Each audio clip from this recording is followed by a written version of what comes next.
आप सभी को होली एवं हिंदी नव वर्ष की शुभकामना। आज मैं एक हर्बल गार्डन में उपस्थित हूँ। यहाँ लगभग 250 से अधिक हर्बल मेडिसिन लगाई गई हैं।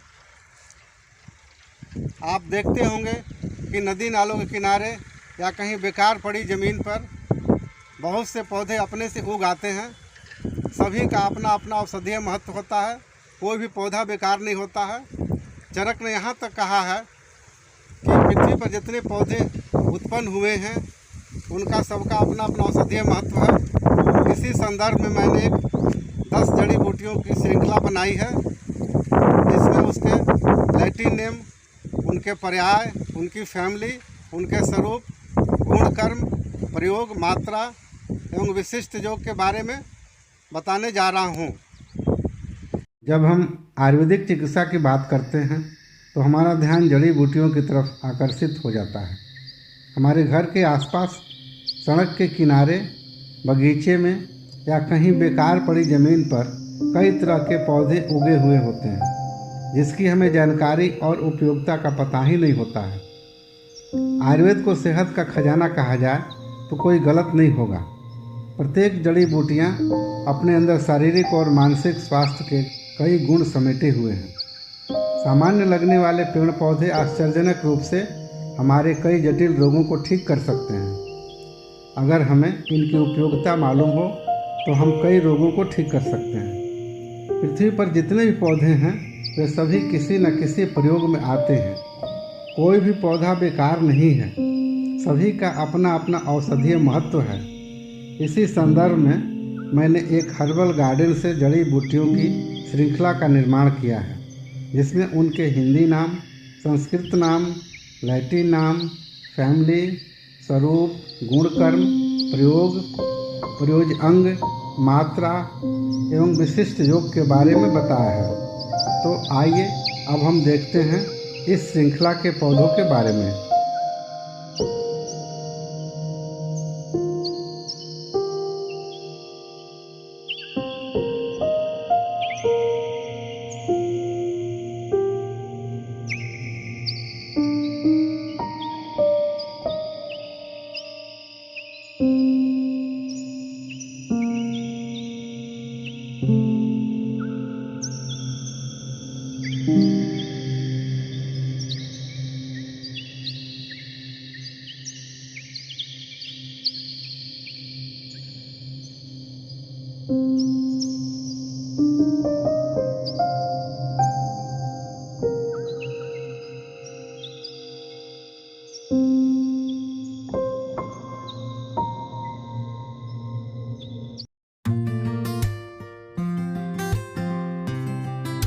आप लोगों ने कंचनार अवश्य देखा होगा, लेकिन आपको पता नहीं होगा यह कंचनार का पौधा इतना उपयोगी है। यह लेगुमिनेसी कुल का पौधा है।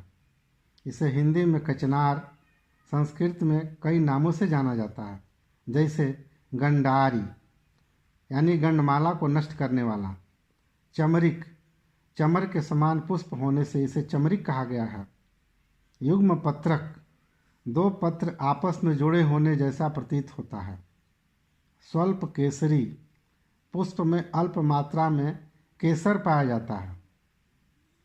पुष्प भेद से कंचनार 3 प्रकार का होता है, श्वेत, पीत और रक्त। कंचनार पश्चिमोत्तर भारत में पाया जाने वाला पौधा है। तो आइए अब हम जानते हैं कि क्या है इसका स्वरूप, क्या हैं इसके गुण, क्या हैं इसके कर्म तथा इसके प्रयोग कौन कौन से हैं, क्या है इसमें पाए जाने वाला केमिकल या अल्कलॉइड, इसके कौन कौन पार्ट्स प्रयोग में आते हैं और इसकी कितनी मात्रा प्रयोग करनी चाहिए, कौन कौन से हैं इसके विशिष्ट योग। इन सारी बातों की जानकारी हम आपको इस वीडियो के माध्यम से बताएंगे, इसलिए अंत तक आप इस आयुर्वेदा केयर हब के वीडियो से जुड़े रहेंगे। अब इसके स्वरूप की बात करते हैं। इसका वृक्ष मध्यम प्रमाण का होता है।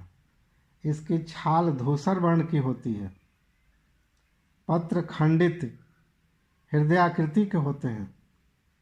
पुष्प श्वेत या पीत अथवा रक्त वर्ण के होते हैं। फल 10 से 12 इंच लंबा, चपटा, कुछ मुड़ा हुआ, जिसमें 10 से 15 बीज होते हैं।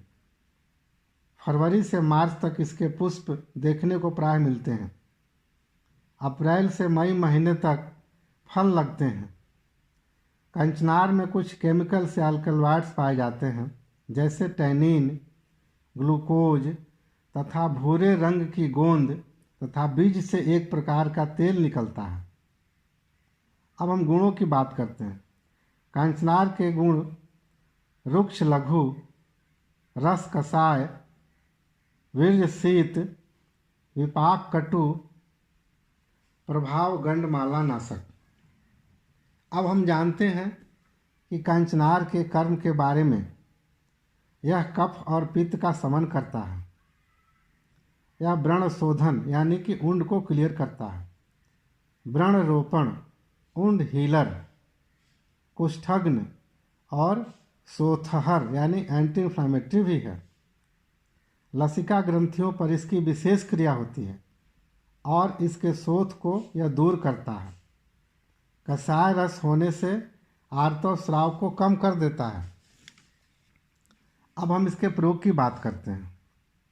इसका प्रयोग हम कफ पित्तज विकार, गुद भ्रंश, मुख पाक, चर्म रोग, व्रण, अतिसार, प्रवाहिका, अर्श, रक्तपीत, गंडमाला, कास, प्रमेह, रक्त प्रदर और कुष्ठ रोग में, विशेष रूप से लिम्फ ग्लैंड या गॉइटर अथवा किसी इंटरनल ऑर्गन में सिस्ट बन गई हो तो हम इसका प्रयोग करते हैं। प्रयोज्य अंग इसके यूजफुल पार्ट्स। छाल और पुष्प, इन दोनों का हम औषध के रूप में प्रयोग करते हैं। मात्रा: छाल चूर्ण की मात्रा 3 से 6 ग्राम। क्वाथ यानी कि काढ़ा 50 से 80 मिलीलीटर। पुष्परस 10 से 20 मिलीलीटर। अब इसके हम विशिष्ट योग की बात करते हैं। फॉर्मुलेशंस: कांचनार गुग्गुल, कांचनारादि क्वाथ, कांचनार वटी। अब मैं कुछ ऐसी बातें बताने जा रहा हूँ जैसे छाल के क्वाथ से घाव धोने से घाव जल्दी भर जाता है। छाल का लेप लगाने से ग्वाइटर जल्दी ठीक हो जाता है। इसका प्रयोग हमने अनेकों रोगियों पर किया है। पुष्प का गुलकंद बनाकर सेवन करने से पुराना कंस्टिपेशन भी ठीक हो जाता है। स्तंभन औषधि के रूप में हम इसको रक्त प्रदर में देते हैं। निर्गुंडी का पौधा आप लोगों ने अवश्य देखा होगा, लेकिन आप पहचानते नहीं होंगे और पता भी नहीं होगा कि यह निर्गुंडी का पौधा इतना लाभकारी होता है। यह वर्बेनेसी कुल का पौधा है। इसका बॉटनिकल नाम वाइटेक्स निगुंडू, हिंदी में इसे संभालू, मेवड़ी और सिंधवार भी कहते हैं। संस्कृत में निर्गुंडी यानी कि जो रोगों से शरीर की रक्षा करे। अंग्रेजी में इसे 5 लिव्ड चेस्ट कहते हैं। इसकी 2 जातियां बताई गई हैं, नील पुष्पी और श्वेत पुष्पी। नील पुष्पी का नाम निर्गुंडी तथा श्वेत पुष्पी का नाम सिंधुआर है। निर्गुंडी समस्त भारतवर्ष में पाया जाता है, विशेषतः उष्ण प्रदेशों में सर्वत्र पाया जाता है। तो आइए अब हम जानते हैं कि क्या है इसके स्वरूप, क्या है इसके गुण, क्या है इसके कर्म तथा इसके प्रयोग क्या क्या हैं और क्या है इसमें पाया जाने वाला केमिकल या अल्कलॉइड। इसके कौन कौन पार्ट्स प्रयोग में लाए जाते हैं और इसकी कितनी मात्रा हमें प्रयोग करनी चाहिए और कौन कौन से हैं इसके विशिष्ट योग। इन सारी बातों की जानकारी हम आपको इस वीडियो के माध्यम से देने जा रहे हैं, इसलिए अंत तक आप इस आयुर्वेदा केयर हब के वीडियो से बने रहेंगे ताकि आपको निर्गुंडी के बारे में विस्तृत जानकारी मिल सके। तो सबसे पहले हम इसके स्वरूप की चर्चा करते हैं। यह उग्रगंधी गुल्म जाति का पौधा होता है। इसका पौधा झाड़ीदार 6 से 12 फीट ऊंचा होता है। पत्र इसके अरहर के समान तथा मसलने से एक प्रकार के विशिष्ट गंध आती है। पुष्प छोटे गुच्छों में श्वेत या नील वर्ण के 2 से 8 इंच लंबी मंजरियों में होते हैं। फल इसका गोलाकार 2 से 3 मिलीमीटर व्यास का तथा पकने पर किष्टमणके हो जाते हैं। इसके बीज को रेणुका या रेणुका के नाम से भी जाना जाता है। अब केमिकल कंपोजिशन की बात करते हैं। निर्गुंडी के पत्र में एक प्रकार का सुगंधित उड़नशील तेल और राल पाया जाता है। फल में एसिड राल, कार्बोनिक एसिड तथा एक क्षार तत्व पाया जाता है। अब हम निर्गुंडी के गुण की बात करते हैं। इसका गुण लघु और रुक्ष होता है। रस कटु तिक्त, वीर्य इसका उष्ण और विपाक कटु। अब हम जानते हैं कि निर्गुंडी के कर्म के बारे में। यह कफ वात का शमन करता है, यह वेदना स्थापन है, सोथहर है यानी कि एंटी इन्फ्लामेटरी, व्रण शोधन यानी कि वुंड क्लीनर, व्रण रोपण यानी कि वुंड हीलर, यह कुष्ठघ्न, कंडुघ्न, ज्वरघ्न, चक्षुष्य, कर्णस्रावहर तथा दीपन और कृमिघ्न है। अब हम प्रयोग की बात करते हैं। इसका प्रयोग हम कफ वातज विकार, शिरःशूल, संधिशोथ, अंडशोथ, आमवात, चोट, मोच, इन सभी में इसके पत्तों को पीसकर गरम गरम हम लेप से इसकी शिकायत करते हैं। सिकाई करने से इसका स्वेलिंग समाप्त हो जाता है। कंठशूल, मुख पाक में इसके पत्तों का काढ़ा बनाकर हम कुल्ला या गार्गल कराते हैं। सूखे पत्तों का धूम्रपान करने से शिरःशूल तथा जुकाम ठीक हो जाता है। इसके तेल का प्रयोग हम घाव को भरने के लिए करते हैं।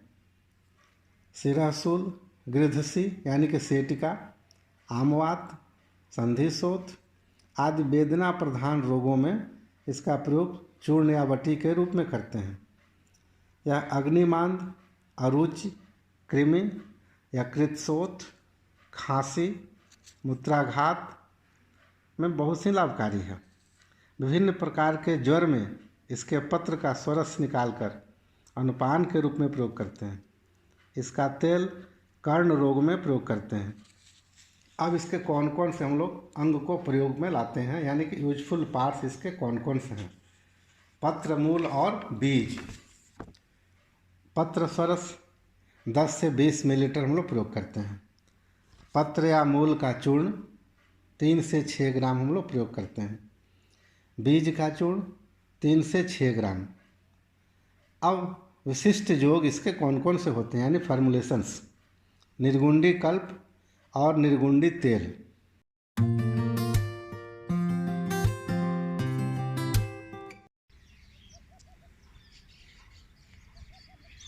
यह अश्वगंधा का पौधा है।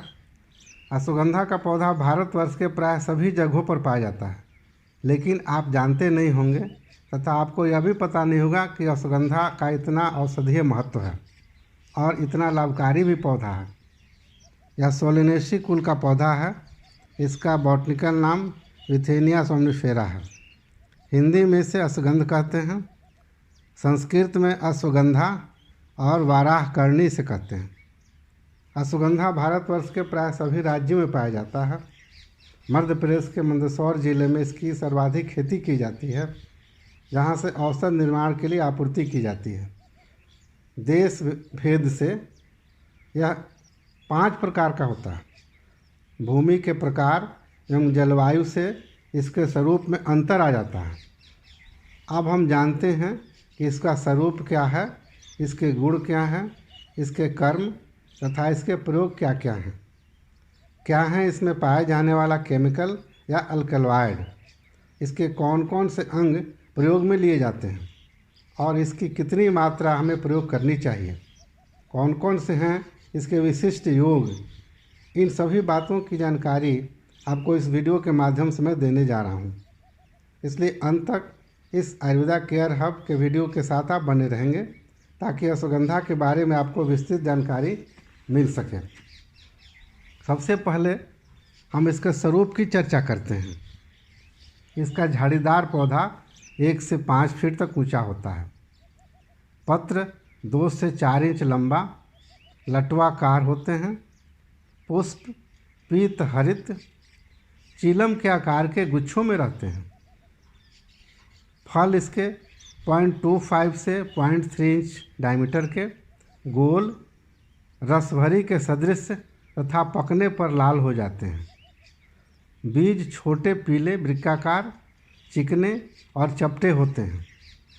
मूल ऊपर से धूसर, भीतर से श्वेत, मजबूत, अंगुली के समान मोटी तथा 1 से 1.5 फीट तक लंबी होती है।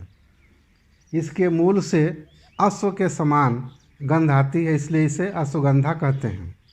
इसके सेवन से अश्व के समान उत्साह प्राप्त होता है, इसलिए भी इसका नाम सार्थक है।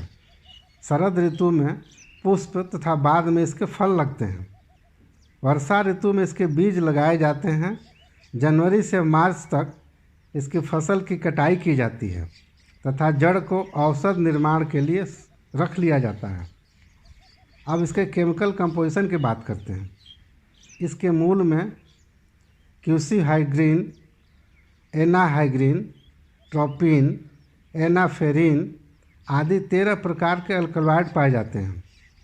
इसके अतिरिक्त ग्लाइकोसाइड्स, विटानियोल, स्टार्च, ग्लूकोज तथा अमीनो एसिड भी पाए जाते हैं। अब हम अश्वगंधा के गुणों के बारे में चर्चा करते हैं। गुण इसका लघु स्निग्ध, रस तिक्त, कटु मधुर, विपाक मधुर, वीर्य उष्ण। अब हम जानते हैं अश्वगंधा के कर्म कौन कौन से होते हैं। यह सोथहर यानी कि एंटी इन्फ्लामेटरी, वेदना शामक एनाल्जेसिक, मस्तिष्क शामक, दीपन कृमिघ्न, रक्त भार शामक, रक्त शोधक, श्वास कासहर, वाजीकरण, गर्भाशय सोथहर, मूत्रल, वल्य, वृंघण तथा यह रसायन भी है। अब इसके प्रयोग की हम बात करते हैं। इसका प्रयोग गलगंड एवं ग्रंथि शोथ में इसके पत्र या मूल का लेप करते हैं। वात व्याधि में एवं दर्वल्य में इसके मूल को तेल में पकाकर इसकी मालिश करते हैं। मूर्छा, भ्रम, अनिद्रा, उदरशूल, कृमि, मानसिक तनाव, हाई बीपी, रक्त विकार, शोथ, श्वासकाश, मूत्राघात, शुक्र दौर्बल्य, प्रदर, सूत्रकुष्ठ, क्षय, शोष और विशेषतः वाल शोष में अधिक लाभकारी है। अब इसके कौन कौन से हम लोग अंग को प्रयोग में लाते हैं, यानी कि यूजफुल पार्ट्स। मूल, अब इसकी मात्रा हम देखते हैं कि इसकी मात्रा कितनी मात्रा देते हैं हम लोग। इसके चूर्ण की मात्रा है 3 से 6 ग्राम, क्षार की मात्रा है 1 से 2 ग्राम। श्वास रोग में क्षार मधु घृत के साथ देने का विधान बताया गया है। अब इसके विशिष्ट योग की बात करते हैं। मार्केट में अश्वगंधादि चूर्ण के नाम से आता है यह। अश्वगंधा रसायन, अश्वगंधा घृत और अश्वगंधा रिष्ट।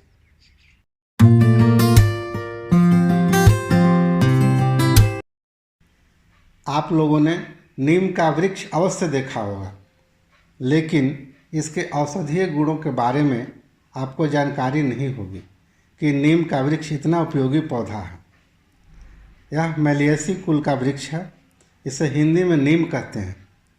संस्कृत में पीचुमर्द यानी कि कुष्ठ को नष्ट करने वाला, अरिष्ट जिससे शरीर को कोई हानि न हो, हिंगु निर्यास यानी कि हींग के समान जिससे गोंद निकले, अंग्रेजी में इसे मार्गोसा ट्री भी कहते हैं।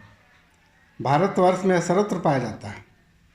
तो आइए अब हम जानते हैं कि क्या हैं इसके स्वरूप, क्या हैं इसके गुण, क्या हैं इसके कर्म तथा क्या हैं इसके प्रयोग, क्या है इसमें पाए जाने वाला केमिकल या अल्कलॉइड्स, इसके कौन कौन से अंग औषध कार्य के लिए प्रयोग में लिए जाते हैं। और इसकी कितनी मात्रा हमें प्रयोग करनी चाहिए और कौन कौन से हैं इसके विशिष्ट योग, इन सारी बातों की जानकारी हम आपको इस वीडियो के माध्यम से देने जा रहे हैं। इसलिए अंत तक आप इस आयुर्वेदा केयर हब के वीडियो से बने रहेंगे। तो अब हम इसके स्वरूप की बात करते हैं। इसका वृक्ष 40 से 50 फीट ऊंचा होता है। तना सरल, छाल मोटी और खुरदरी, बाहर से गहरी भूरी तथा अंदर की ओर लाल रंग की होती है। इससे एक प्रकार का रस निकलता है जिसे हम नीरा कहते हैं तथा निर्यास भी इससे निकलता है। इसके पत्र विषम 8 से 15 इंच लंबे, पत्रक इसके भालाकार, दंतुर 5 से 9 इंच जोड़ों में होते हैं। पुष्प अक्षीय, मंजरियों में छोटे छोटे श्वेत वर्ण के होते हैं। फल लंबा, कुछ गोल, लगभग आधा इंच लंबा, कच्ची अवस्था में हरा तथा पकने पर पीला हो जाता है। इसके फल को हम निमौली कहते हैं। प्रत्येक फल में एक बीज होता है जिससे तेल निकलता है। वसंत ऋतु में नई पत्तियां तथा पुष्प निकलते हैं। फल ग्रीष्म ऋतु के अंत में तथा वर्षा ऋतु के प्रारंभ में लगते हैं। अब हम देखते हैं केमिकल कंपोजिशन के बारे में।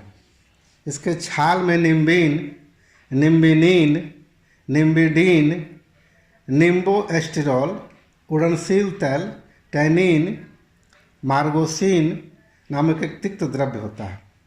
बीज तेल में गंधक के अतिरिक्त एक अल्कलॉइड, रॉल, ग्लाइकोसाइड तथा फैटी एसिड होते हैं। नीम के सार भाग में टैनिन, कैल्शियम, पोटेशियम तथा आयरन सॉल्ट पाए जाते हैं। इसके बीजों में 45% तक तेल पाया जाता है। अब हम नीम के गुणों की बात करते हैं। इसका गुण लघु, रस तिक्त कषाय, विपाक कटु, विरज शीत। अब हम जानते हैं नीम के कर्मों के बारे में। यह तिक्त होने से कफ और पित्त का शमन करता है। यह व्रण शोधन, जंतुघ्न, व्रण पाचन, पूतिहर, दाह प्रशमन और कंडुग्न है। बीजों का तेल व्रण रोपण, कुष्ठघ्न एवं वेदना स्थापन है। तिक्त होने के कारण यह रक्त शोधक है। इसके बीज गर्भाशय उत्तेजक हैं, कुष्ठघ्न हैं तथा शीत होने से दाह प्रशमन है। तिक्त होने से विशेषतः ज्वरघ्न है। इसकी कोमल पत्तियां और पुष्प चक्षुष्य हैं। अब हम जानते हैं कि नीम का प्रयोग किन किन रोगों में करते हैं। यह कफ पित्तजन विकार, व्रण, विद्रध और ग्रंथि, इसकी पत्तियों को पीसकर हमें इसमें लेप करते हैं। खुजली या अन्य त्वचा के रोगों में पत्र का काढ़ा बनाकर हम स्नान कराते हैं तथा इसका तेल लगाते हैं। अपची और नाड़ी व्रण में इसके तेल की वर्ती लगाते हैं। सिर के कृमियों को मारने के लिए बीजों को पीस कर लगाते हैं। यदि बाल झड़ रहा हो या बाल पक रहा हो तो इसके तेल का हम नशे देते हैं। अब आभ्यंतर प्रयोग या ओरली किन किन रोगों में करते हैं। यह अरुचि, वमन, ग्रहणी तथा यकृत विकार में इसकी छाल का प्रयोग मधु के साथ करते हैं। अम्लपित्त तथा कफ वैतिक वमन के लिए उत्तम औषधि है। अर्श और विबंध यानी कंस्टिपेशन में इसके बीजों का प्रयोग किया जाता है। विविध रक्त विकारों, फिरंग, उपदंश आदि में इसके प्रयोग करते हैं। काश रोग में क्वाथ या रस का प्रयोग करते हैं। बहुमूत्र, सूतिका रोग, कष्ट प्रसव, कुष्ठ रोग एवं दाह में इसके बीजों का प्रयोग करते हैं। इसका नीरा धातु क्षय एवं अक्षमा को दूर करता है। विषम ज्वर विशेष रूप से प्रयुक्त होता है। अब इसके हम प्रयोज्य अंग की बात करते हैं यानी यूजफुल पार्ट्स। पुष्प, पत्र, छाल, बीज और तेल। इसकी मात्रा छाल चूर्ण की 2 से 4 ग्राम, पत्र स्वरस 10 से 20 मिलीलीटर, तेल 5 से 10 बूंद। अब इसके विशिष्ट योग की बात करते हैं। इसका विशिष्ट योग निम्बादि चूर्ण, निम्बारिष्ट, निम्ब हरिद्रा खंड।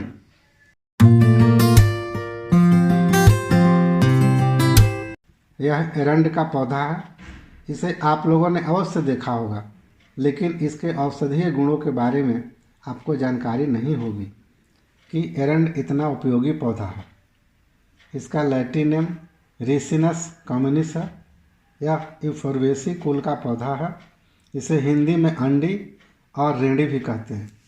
इसे संस्कृत में कई नामों से जाना जाता है, जैसे एरंड यानी कि वायु का शमन करने वाला, स्टिफनेस को दूर कर अंगों को गतिशील बनाने वाला, गंधर्व हस्त, गंधर्वों के हाथ के समान पत्र वाला, पंचांगुल यानी कि 5 अंगुलियों से युक्त पत्र वाला, वर्धमान शीघ्र बढ़ने वाला पौधा, उतान पत्रक, फैले हुए पत्र होने के कारण इसे उतान पत्रक भी कहते हैं, व्याघ्र पुच्छ यानी बाघ के पूंछ के सदृश पुष्प मंजरी होने से, उरूबक प्रकोपित वात को शांत करने वाला।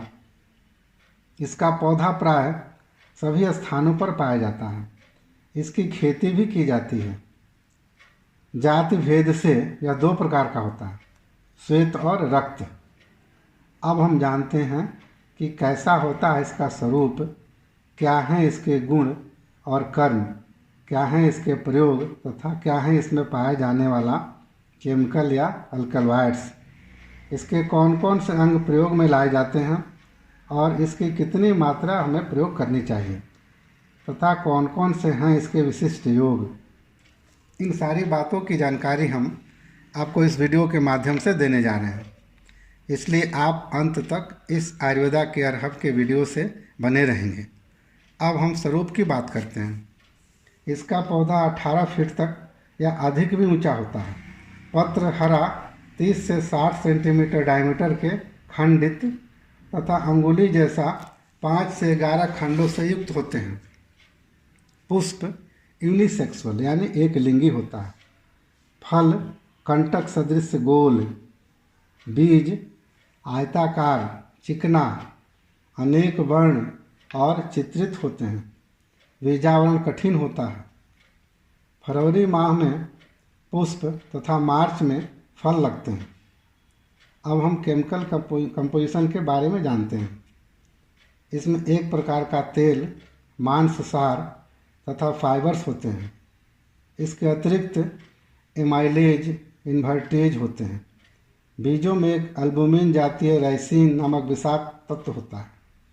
इसके प्रभाव से वमन, उदरशूल, बड़ी आंत में विक्षोभ एवं रक्तस्राव, तंद्रा, आक्षेप, शोथ तथा हृदयावसाद के लक्षण होते हैं। इसकी चिकित्सा के लिए आमाशय प्रक्षालन, लवण विरेचन तथा अन्य लाक्षणिक उपचार करना चाहिए। इसके अतिरिक्त राइसिनिन नामक एक मंद विषाक्त द्रव्य भी पाया जाता है जो वाटर सोल्यूबल होता है तथा पत्र और तना में अवस्थित होता है। यह कुछ तिक्त तथा कंठ के लिए क्षोभक भी होता है। इसका तेल एब्सोल्यूट अल्कोहल तथा ग्लेशियल एसिटिक एसिड में डिजॉल्व होता है। अब हम इसके गुणों की बात करते हैं। इसका गुण स्निग्ध, तीक्ष्ण, सूक्ष्म, रस मधुर, अनुरस कटु कषाय, वीर्य उष्ण, विपाक मधुर। उष्ण वीर्य होने से यह कफवात शामक है। सामवात के लिए एरंड तेल प्रसिद्ध औषधि है। अब हम देखते हैं इसके कर्म क्या क्या है। यह सोथहर, वेदना स्थापन, मेध्य, अंगमर्द प्रशमन, भेदन, दीपन, कृमि निस्सारक तथा शोधन है। यह हृदय, सोथहर, कफग्न, वृष्य, शुक्र शोधन, कुष्ठग्न, ज्वरघ्न तथा गर्भाशय शोधन है। अब हम इसके प्रयोग की बात करते हैं। एरंड का प्रयोग कहाँ कहाँ करते हैं। आम वात के लिए अत्यंत लाभकारी है। कटिशूल, गृधसी यानी सेटिका, पार्श्वशूल, हृदयशूल, आमवात, संधिशोथ, नाड़ी दौर्बल्य, चर्म रोग, वात रक्त, स्तन शोथ, कंठ शोथ तथा किसी भी शोथ वेदनायुक्त रोगों में पत्र को गरम गरम हम बांधते हैं अथवा एरंड तेल की मालिश करते हैं।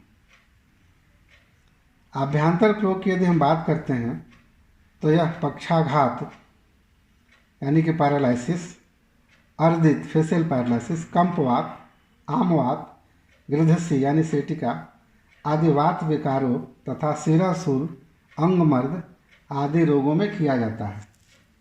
इसका प्रयोग उदरशूल, गुल्म, यकृत प्लीहा, अर्श तथा कृमि रोगों में करते हैं।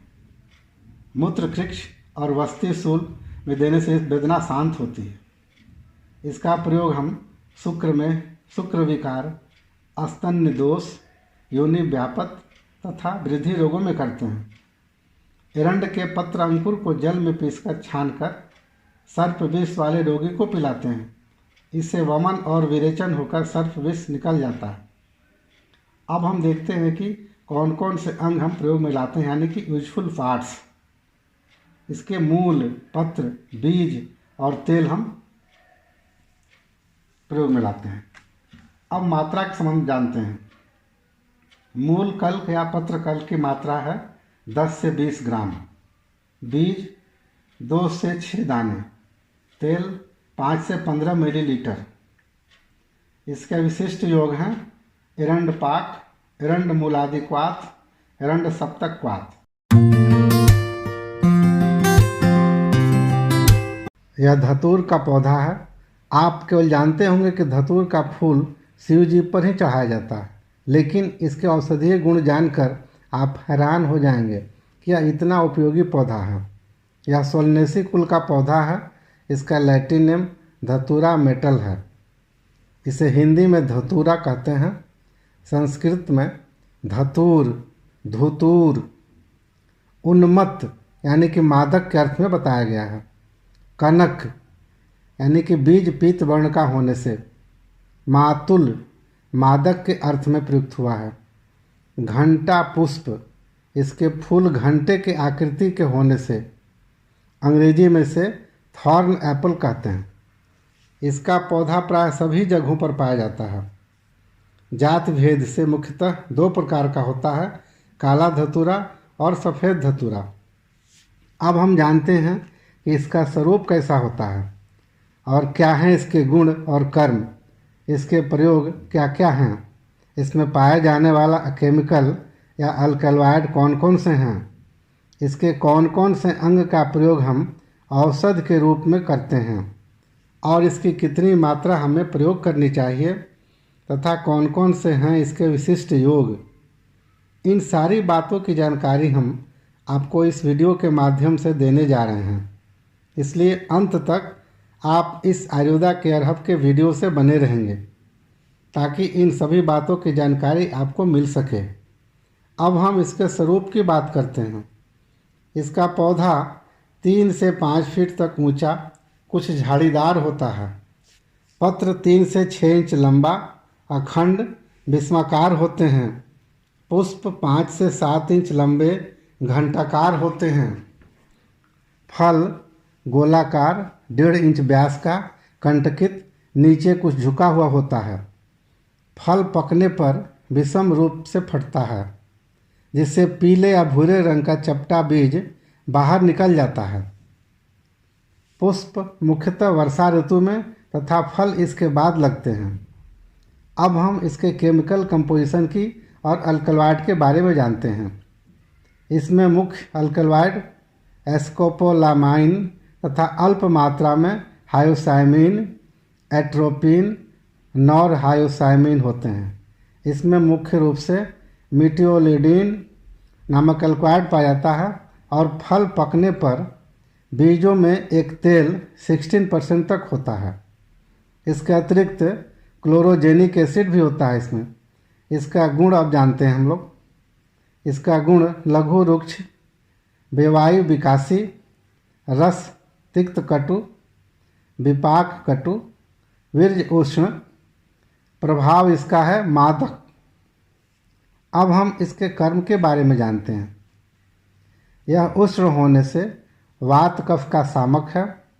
यह जंतुघ्न, वेदना स्थापन तथा त्वग दोषहर है और मादक है। स्वतंत्र नाड़ी मंडल पर इसके अल्कलॉइड की क्रिया कोलिनर्जिक ब्लॉकिंग के रूप में होती है। यह आई पीपल को विस्फारित भी करता है। स्टोमक और इंटेस्टाइन पर इसकी सामक प्रभाव पड़ता है। इस प्रकार यह शूल प्रशमन भी है। यह स्राव को भी कम करता है। यह पित्त के स्राव को भी कम करता है। यह प्राणदा नाड़ी के प्रभाव को अवरुद्ध करके हृदय को उत्तेजित करता है। यह श्वास नलिकाओं की पेशियों में उत्पन्न हुए संकोच को दूर करता है। यह कफ के स्राव को भी कम करता है। यह शुक्र स्तंभन है। यह स्वेदापरोधक है। इससे तापक्रम बढ़ जाता है। इसका शोषण त्वचा तथा म्यूकस मेम्ब्रेन के द्वारा शीघ्र होता है। प्लासेंटा द्वारा इसका प्रभाव एम्ब्रियो के ब्लड में पहुंच जाता है। अब हम देखते हैं कि धतूर का प्रयोग किन किन रोगों में किया जाता है। इसका प्रयोग कफवातजन्य रोगों में किया जाता है। धतूरे का लेप या तेल बनाकर शोथ वेदना युक्त स्थान पर हम लगाते हैं। इसकी वर्ती बनाकर अर्श यानी कि पाइल्स में लगाते हैं, जिससे अर्श की वेदना शांत होती है। विविध चर्म रोगों में इसका लेप लगाते हैं। सिर में उत्पन्न जू को मारने के लिए इसकी पत्तियों का रस लगाते हैं। वेदना को शांत करने के लिए इसका प्रयोग हम करते हैं। यह विविध प्रकार के वात रोगों में उपयोगी है। नेत्र रोगों में पीपल को डायलेक्ट करने के लिए इसका प्रयोग करते हैं। अम्लपित्त, परिणामशूल तथा पित्ताश्मरी में इसका प्रयोग करते हैं। हृदय तथा नाड़ी की मंदता को दूर करने के लिए हम इसका प्रयोग करते हैं। श्वास रोग के लिए यह एक उत्तम औषधि है। इससे कफ का स्राव कम होकर श्वास नलिकाओं के प्रसार से रोगी को आराम मिलता है। वृक्कशूल तथा अस्मरी में यह लाभकारी है। बच्चों के शय्यामूत्र में उपयोगी है। रजह कृक्ष यानी कि क्रिप्टोमिनोरिया में इसका उपयोग करते हैं। स्वेदाधिक्य को रोकने के लिए यह उपयोगी है। स्वेद को रोककर तापक्रम को भी बनाए रखता है। इस प्रकार यह शीत प्रशमन का भी कार्य करता है। अब हम इसके प्रयोज्य अंग यानी कि यूजफुल पार्ट्स की बात करते हैं। इसके पत्र, पुष्प, बीज का औषध के रूप में प्रयोग करते हैं। इसकी मात्रा है चूर्ण की 50 से 100 मिलीग्राम। द्रव सत्व 1 से 3 बूंद। धतूर सुरा 2 मिलीलीटर तक। अब इसके विशिष्ट योग की बात करते हैं। उन्माद गजांकुश रस, सूत शेखर रस, कनकासव। इसकी अधिक मात्रा में देने पर विषाक्त लक्षण उत्पन्न होते हैं, जैसे मुख शोष, दृष्टि दोष, भ्रम, प्रलाप, त्वचा में लालिमा, ज्वर, कौमा तथा अंत में मृत्यु तक हो जाती है। इसलिए धतूर का आभ्यंतरिक प्रयोग विशेषज्ञ की देखरेख में ही करना चाहिए।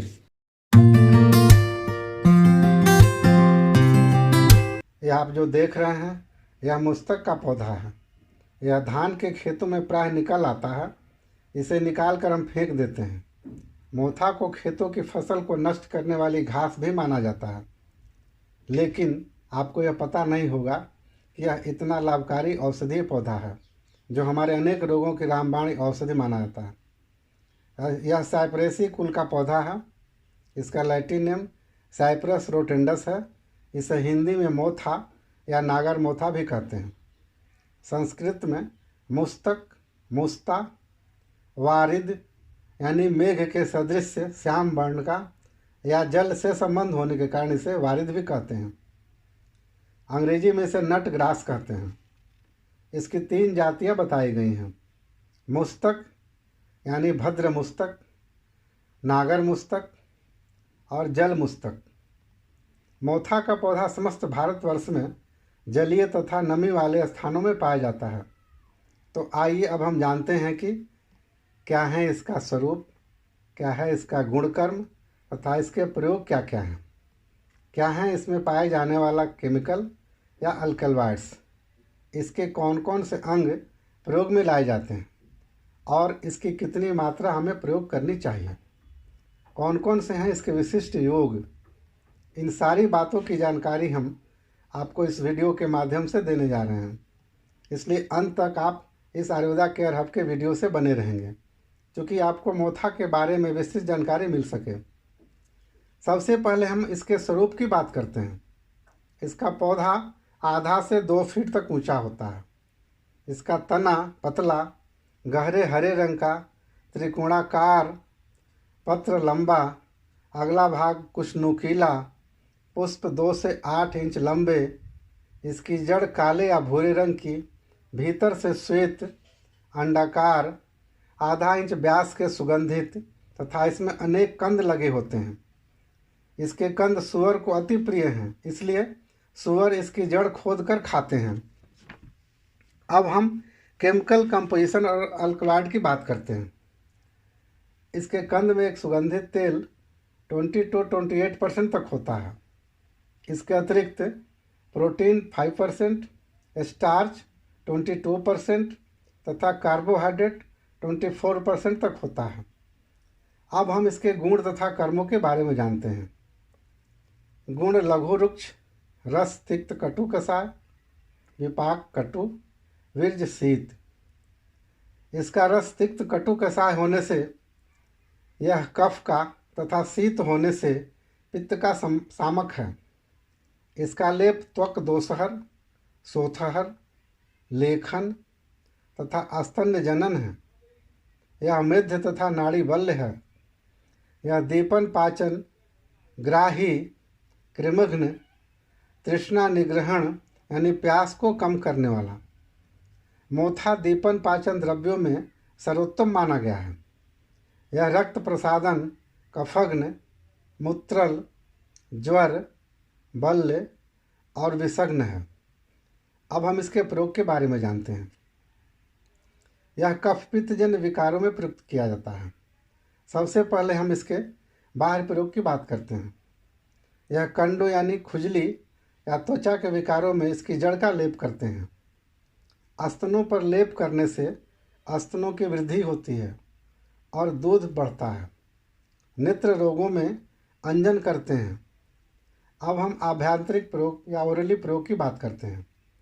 यह मस्तिष्क दौर्बल्य, अपस्मार में इसकी जड़ का कल्क बनाकर हम गो दूध के साथ सेवन कराते हैं।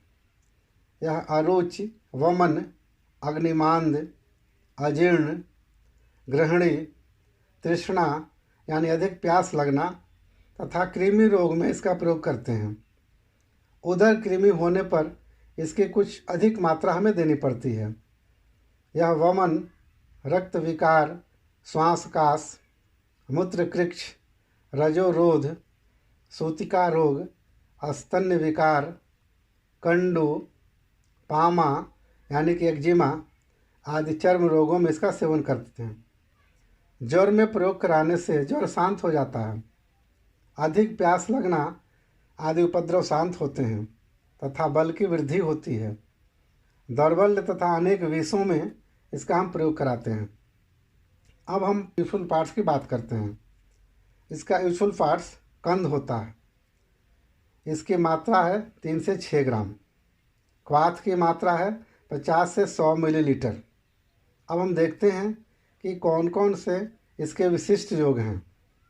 मुस्तकादि क्वाथ, मुस्तकारिष्ट, मुस्तादि चूर्ण, मुस्तादि लेह और षडंग पानीय।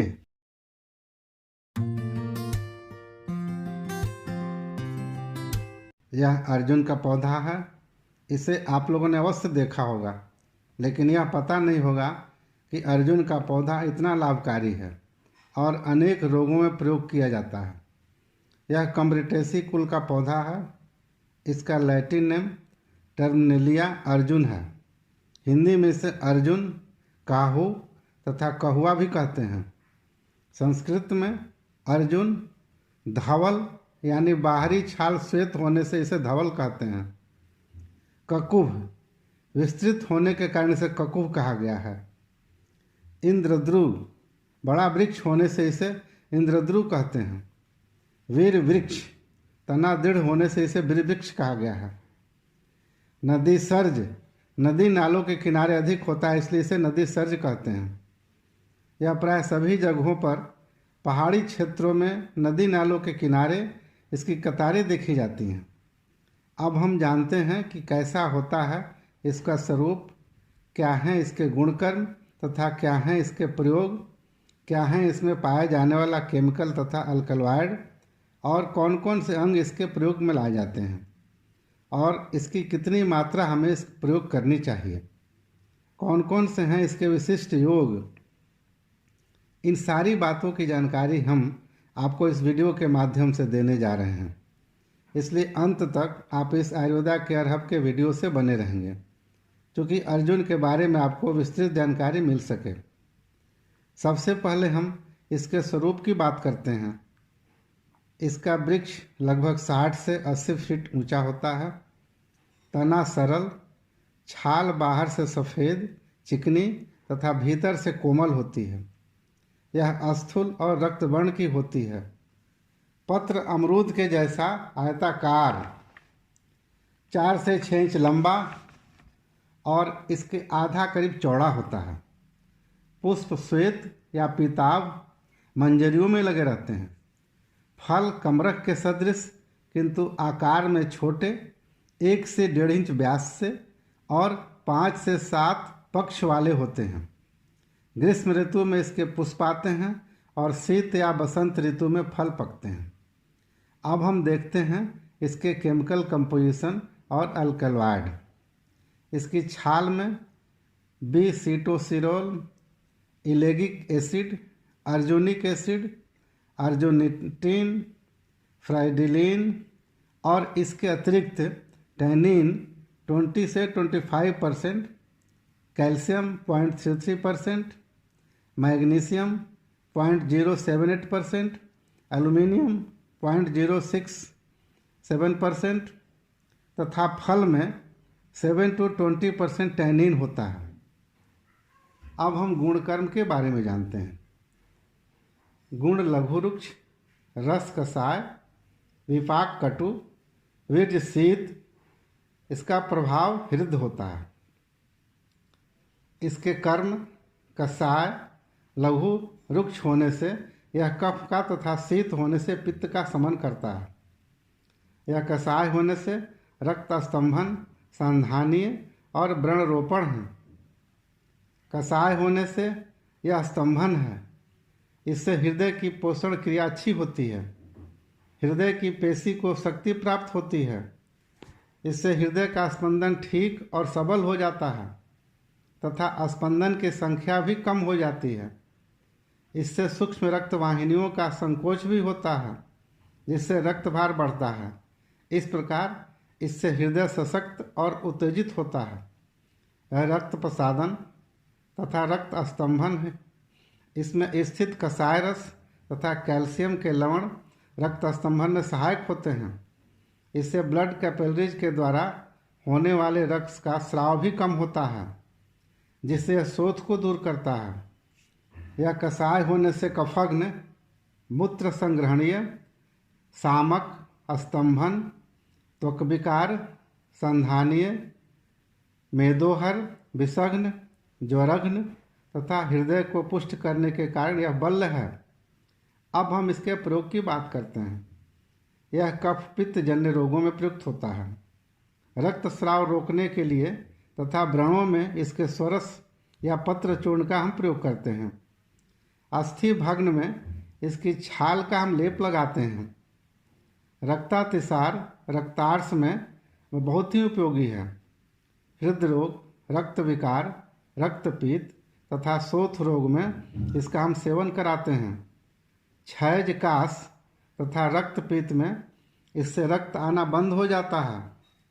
छाती में यदि दाह हो रहा हो, खांसी आती हो, तो इसके सेवन से यह शांत हो जाता है। यह प्रमेह तथा पूय में यानी गोनोरिया में बहुत उपयोगी है। इससे मूत्रदाह शांत होकर मूत्र आसानी से निकलने लगता है। अर्जुन की छाल और श्वेत चंदन का क्वाथ हम शुक्र में, रक्त प्रदर और श्वेत प्रदर में देते हैं।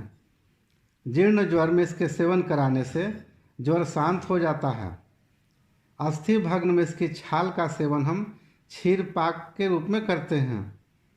हृदय दौर्बल्य, हाई बीपी इत्यादि में दालचीनी चूर्ण को इसका मधु के साथ हम प्रयोग कराते हैं।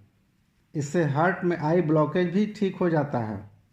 रक्त भार की कमी से आई सामान्य दौर्बल्य में भी यह प्रयोग करते हैं। अब हम इसके प्रयोज्य अंग की बात करते हैं। त्वक यानी छाल का प्रयोग हम करते हैं। इसकी मात्रा है क्षीर पाक के रूप में 5 से 10 ग्राम, स्वरस 10 से 20 मिलीलीटर, क्वाथ 50 से 100 मिलीलीटर, चूर्ण 3 से 6 ग्राम। इसका विशिष्ट योग है कुकुभादि चूर्ण, अर्जुनारिष्ट और अर्जुन घृत। यह आप जो देख रहे हैं यह कुमारी का पौधा है। देखने में अजीब सा पौधा है, लेकिन आपको पता नहीं होगा कि इसके औषधीय गुणों की प्रशंसा कितना भी करें वह कम ही कहा जाएगा।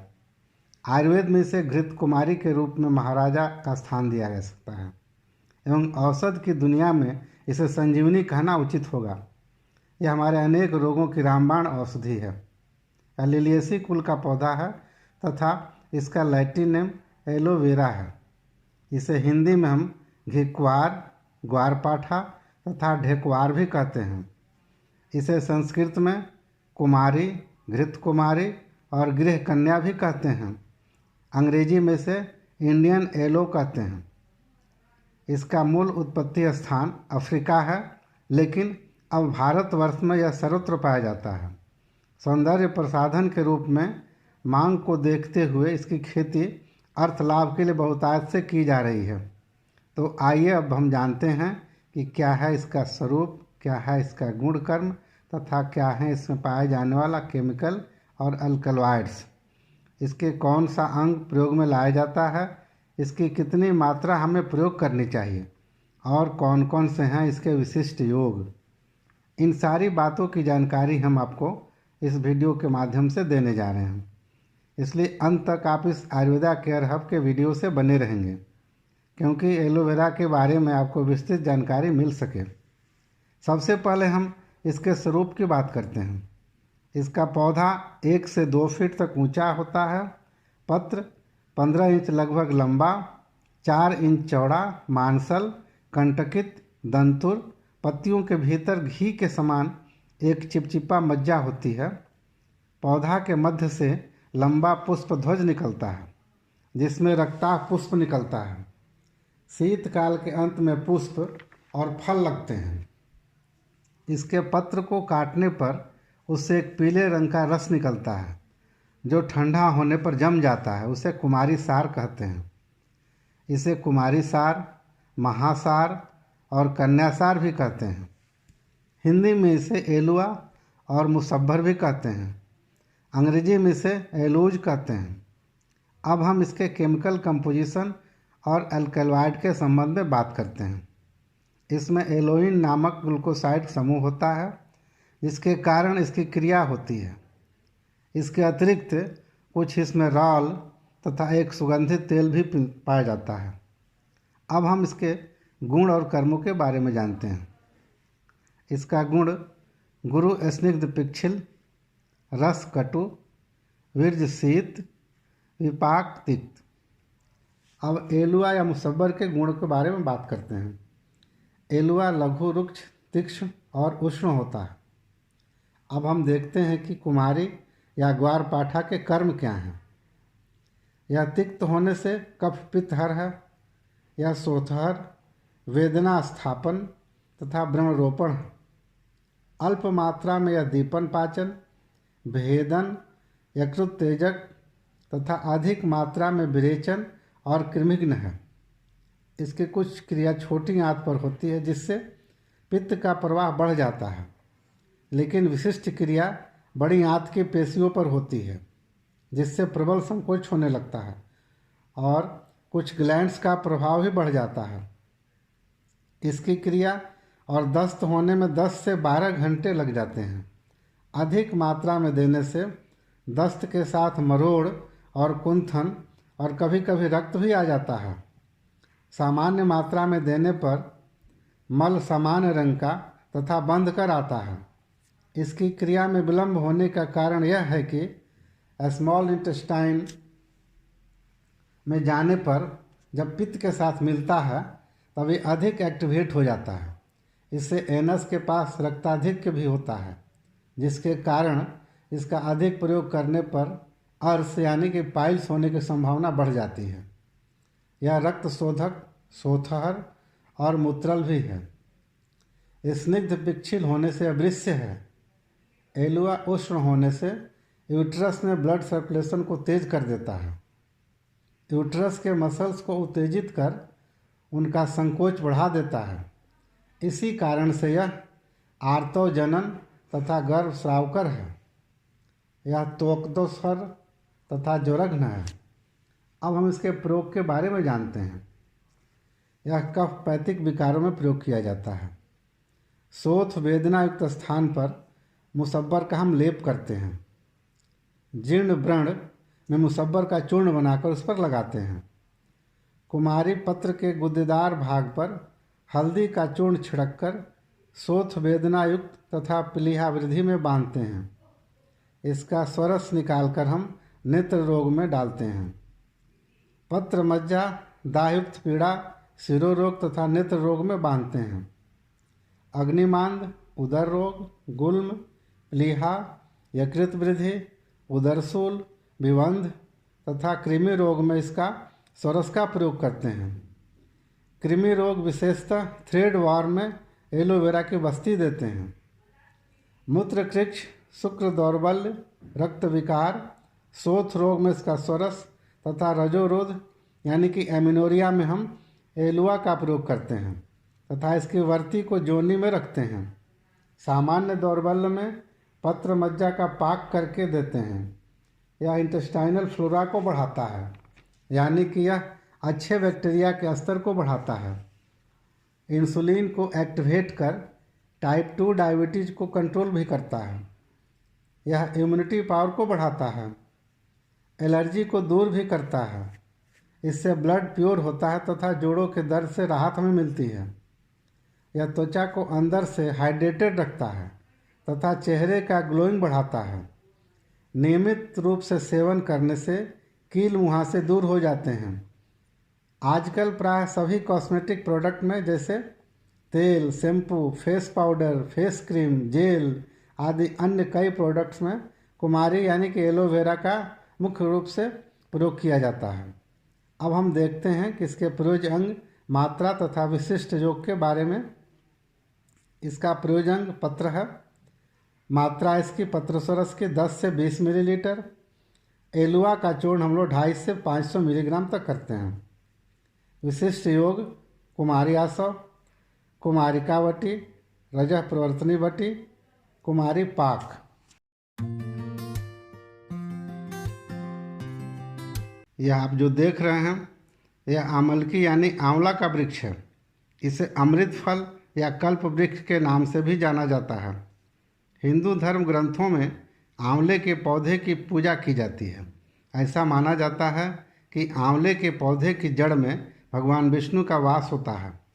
आंवला एक महत्वपूर्ण व्यापारिक महत्व का फल वृक्ष है, लेकिन आपको यह पता नहीं होगा कि आंवला औषधीय गुणों एवं पोषक तत्वों से भरपूर प्रकृति की अभूतपूर्व देन है, जो हमारे अनेक रोगों की रामबाण औषधि भी मानी जाती है।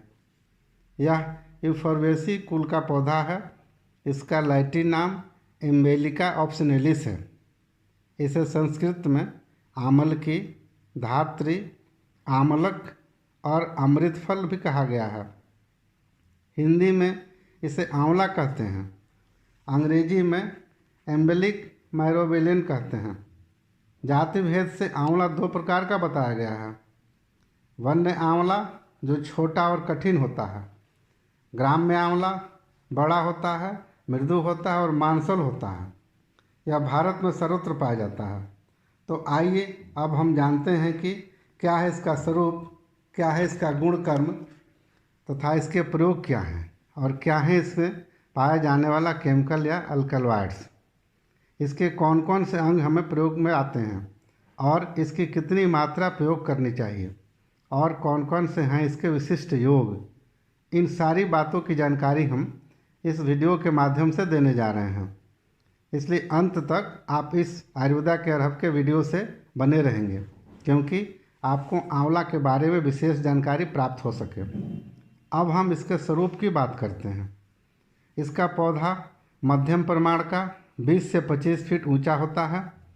इसकी छाल हरिताभ धूसर पतली परत छोड़ती हुई होती है। पत्रदंड लंबा, पत्र आयताकार, पंखवत व्यवस्थित इमली के पत्तों की तरह होते हैं। पुष्पदंड लंबा होता है जिसमें छोटे पीत वर्ण के पुष्प गुच्छों में लगते हैं। फल इसके गोलाकार, आधा इंच से 1 इंच व्यास के, मांसल पीताभ हरित, पकने पर रक्ताभ होते हैं, जिनके बाहरी पृष्ठ पर 6 रेखाएं होती हैं। भीतर षटकोण बीज होता है। पुष्प फरवरी से मई तक तथा फल अक्टूबर से मार्च तक मिलते हैं। मार्च अप्रैल में पत्तियां निकल आती हैं। अब हम इसके केमिकल कंपोजिशन और अल्कलॉइड की बात करते हैं। इसके फल में गैलिक एसिड, टैनिक एसिड, निर्यास, शर्करा, अल्बुमिन, सेल्यूलोज तथा खनिज द्रव्य और मुख्यतः कैल्शियम होता है। इसमें विटामिन सी प्रचुर मात्रा में पाया जाता है। विटामिन सी का यह सर्वोत्तम वानस्पतिक स्रोत है। इसके रस में नारंगी के रस से 20 गुना अधिक विटामिन सी पाया जाता है। इसके अलावा protein, fat, calcium, phosphorus, iron, nicotinic acid भी पाया जाता है। बीजों से भूरे पीले रंग का एक स्थिर तेल लगभग 16% तक निकलता है। अब हम इसके गुण कर्म के बारे में जानते हैं। गुण: गुरु रुक्ष शीत, रस पंचरस, लवण रहित और अम्ल प्रधान होता है। वीर्य इसका शीत, विपाक मधुर। कर्म इसका त्रिदोषहर है। यह अम्ल से वात का, मधुर और शीत से पित्त का तथा रुक्ष कषाय से कफ का शमन करता है। विशेषतः यह पित्त शामक है। यह दाह प्रशमन, चक्षुष्य और केश्य, मेध्य, नाड़ियों के लिए बल्य तथा इंद्रियों के लिए शक्तिवर्धक है। यह रोचन, दीपन, अनुलोमन, अम्लता नाशक, यकृतोत्तेजक, अल्प मात्रा में स्तंभन तथा बड़ी मात्रा में अस्त्रंसन है। हृदय, शोणित स्थापन, कफग्न, वृष्य, गर्भस्थापन, मूत्रल, प्रमेहग्न, कुष्ठग्न, ज्वरघ्न, दाह प्रशमन तथा रसायन है। अब हम इसके प्रयोग की बात करते हैं। यह तीनों दोषों से उत्पन्न विशेषतः पैतिक विकारों में प्रयोग किया जाता है। दाह, पैतिक शिरशूल तथा मूत्रावरोध में इसका स्थानीय लेप भी करते हैं। नेत्र रोगों में इसका स्वरस डालते हैं। खालित्य और पालित्य यानी कि बाल झड़ना और बाल पकना में आंवले से हम बाल को धोते हैं। मस्तिष्क दौर्बल्य, दृष्टिमांद्य, इंद्रिय दौर्बल्य में इसका हम प्रयोग करते हैं। अरुचि, अग्निमांद, विबंध, यकृत विकार, अम्लपीत, परिणामशूल, उदावर्त, उदर रोग तथा अर्श में इसे देते हैं। हृदय रोग, रक्त विकार, श्वासकाश, यक्ष्मा, शुक्रमेह, प्रदर, गर्भाशय दौर्बल्य, मूत्रकृक्ष तथा पैतिक प्रमेहों में ताजे आंवले का स्वरस पिलाते हैं। इससे आँखों की रोशनी बढ़ जाती है। यह कुष्ठ, विसर्प, जीर्ण ज्वर, तृष्णा, दाह तथा शोथ रोग में लाभकारी है। अब प्रयोज यानी कि यूजफुल पार्ट्स के बारे में जानते हैं। इसका प्रयोजन फल है। कितनी मात्रा में प्रयोग करना चाहिए तो इसकी स्वरस की मात्रा है 10 से 20 मिलीलीटर। चूर्ण की मात्रा है 3 से 6 ग्राम।